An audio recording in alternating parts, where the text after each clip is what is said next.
አይዞሽ እሺ አልተውሽም የትም አልተውሽም ካሌብ ቆም በል አንዴ ጭራሽ አንድ ሰራተኛ አጥፋ ወደ መኝታ ቤት ይዘየርክ ነው ይሄን ጉርሳው ሲብ ቢሰማ ምን ይለናል ይሄ ምን አይነት ውርደት ነው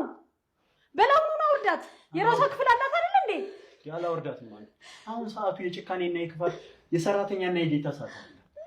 ይሁንሽ አሁን የመጀመሪያ እርዳታ ክፍል ውስጥ አለ እዚህ ወስጄ ነው ማከማት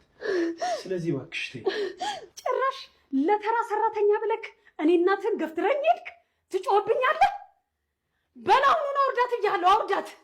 አላወርዳትም ማለት ሰብአዊነት እኮ ይቀድማል ስለዚህ የመጀመሪያ እርዳታ መስጠት አለብሽ